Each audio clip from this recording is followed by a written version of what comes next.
Hello everyone, this is Krati Tomar and this is my art integration project of class 12th psychology. So basically ये मेरा art integration का project है जो कि मैं एक गेम है बेसिकली जो मैंने स्टेजेस ऑफ पर्सनालिटी डेवलपमेंट पे बनाया है. I hope you guys like this video and if you like this video then please share, comment and do subscribe my channel for more such videos. So okay, now let's go and see what does my project looks like. So let's see. So basically this is the rule book of my game which I had made on the stages of personality development. So this is the rule book. Okay, so the first page of the rule book says about the game and basically ये एक stages of personality development जो कि psychology का एक topic है उसके ऊपर ये गेम मैंने बनाया है. और इस गेम को आप शॉर्टली छोटे से उसमें अगर आप शॉर्ट फॉर्म कहें तो इसका शॉर्ट फॉर्म है SPD. सो बेसिकली ये जो सिगमंड फ्रॉइड का जो कॉन्सेप्ट है स्टेजेस ऑफ पर्सनालिटी डेवलपमेंट उसके ऊपर बेस है. इसके अंदर आपको 5 स्टेजेस के बारे में आपको इसमें गेम के अंदर 5 स्टेजेस इंक्लूडेड हैं जिसके अंदर oral stage, anal stage, phallic stage, latency stage, genital stages हैं. और कुछ फिनोमिनाज हैं इनसे रिलेटेड जैसे acceptance, stress, fixation, regression, Electra complex, Oedipus complex जो कि हम इस टॉपिक के अंदर पढ़ते हैं. सो बेसिकली क्योंकि ये एक आर्ट इंटीग्रेशन प्रोजेक्ट है so we need to combine creativity with studies. So जब हम क्रिएटिविटी और स्टडी को मिलाते हैं तो ये गेम बनता है जिसका नाम है SPD. सो ये तो हो गया about the game. Then the requirements. What are the requirements for the game?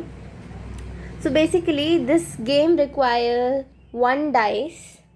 You need 1 dice to play this game. Then you'll be needing the playing markers. Like I'm using this dog to illustrate. This is my playing marker. You could use accordingly. Okay, so कितने लोग इसे खेल सकते हैं? तो minimum है 4 लोग और मैक्सिमम है 10 और आप इसे बढ़ा भी सकते हैं. और पहले जब आपको कोई पढ़ना मतलब जब ये गेम आप खेलेंगे तो उसके पहले आपको इसके रूल्स पढ़ना ज़रूरी है जो कि हर गेम का मेन होता है, मेन चीज़ होती है. So basically these are the rules written. So जो रूल्स है वो है स्टार्ट व्हेन यू गेट 6. जब आपके पास में 6 आए डाइस पे तो ही आपको स्टार्ट करना है. एंड देन इसमें बाकी चीज़ों के बारे में गिवन है about the pleasure, about fixation, regression, about the Oedipus complex, about the Electra complex, about the stress, and when you will be able to finish the game. So इस सारी चीज़ों को मैं आपको गेम बोर्ड के साथ में illustrate करती हूँ. So let's see it with the board. So this is my game board of stages of personality development. So I am using this marker. मैंने यहाँ से स्टार्ट पे रख दिया है. सो मुझे स्टार्ट करना है जब मुझे आता है 6 डाइस पे. सो मैं ओरल स्टेज पे चली जाऊँगी. ओरल स्टेज के बाद मैं एक एक चांस पे आगे बढ़ती जाऊँगी. जब मैं प्लेजर पे आ जाऊँगी, प्लेजर पे तो प्लेजर पे आने के बाद में मेरे पास ये पावर होगी कि मेरे साथ में जो लोग खेल रहे हैं मैं उनमें से किसी एक की चांस कैंसिल कर सकती हूँ. तो ये है प्लेजर के लिए. फिर प्लेजर के बाद में आता है फिक्सेशन. फिक्सेशन का मतलब है जब आप इस ब्लॉक के ऊपर आ जाएंगे तो आपकी एक चांस डिसमिस हो जाएगी. देन फिर आप इसके आगे बढ़ते जाएंगे. Anal stage, id and ego, pleasure. अब आप प्लेजर पे अब जब आ जाते हैं तो वापस से आपके पास वो लिबर्टी आ जाती है कि आप किसी एक की चांस को डिसमिस कर सकते हैं. फिर आप कंट्रोल्ड बिहेवियर पे आ जाते हैं. रिग्रेशन. जब आप रिग्रेशन पे आ जाएंगे तो आपके पास में आपके पास में क्या होगा कि आपको जो पिछले स्टेज पे आप थे, यानी पिछला स्टेज था आपका एनल स्टेज, तो आपको वापस एनल स्टेज पे आना पड़ेगा, ठीक है। फिर आप आगे जाएंगे, जब रिग्रेशन को आप पार कर लेंगे आप लैंड होंगे ऑडिपस कॉम्प्लेक्स पे। सो अब जैसे कि हमें पता है कि ऑडिपस कॉम्प्लेक्स और इलेक्ट्रा कॉम्प्लेक्स दोनों जेंडर स्पेसिफिक चीज़ें हैं। सो इसके अंदर अगर आप बॉय हैं और ऑडिपस कॉम्प्लेक्स पे आपने लैंड किया है तो आपके लिए ऑडिपस कॉम्प्लेक्स एक नॉर्मल ब्लॉक है। लेकिन अगर आप एक लड़की हैं तो आपको वापस से पीछे जाना पड़ेगा एक ब्लॉक और इंतज़ार करना पड़ेगा जब तक आप इलेक्ट्रा कॉम्प्लेक्स के ऊपर लैंड नहीं करते हैं।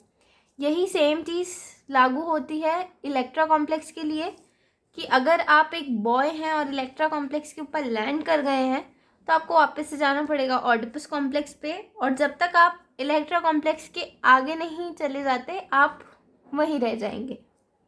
सो ठीक है, फिर इसके बाद में आप sharing feelings, accepting latency, physically growth, social achievement तक जाएंगे।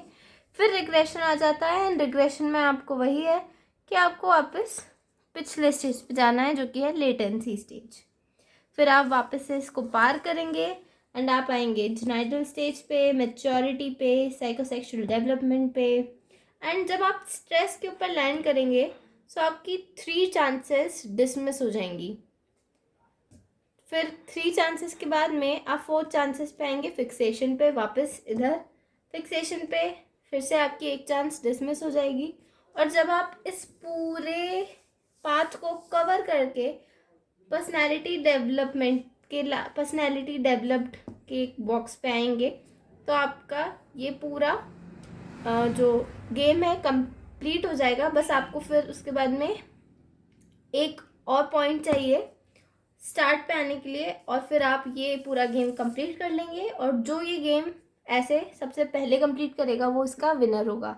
सो आई होप ये जो गेम है आपको अच्छा लगा होगा। So tell me, so share this video, like this video, and do subscribe my channel. Thanks for watching.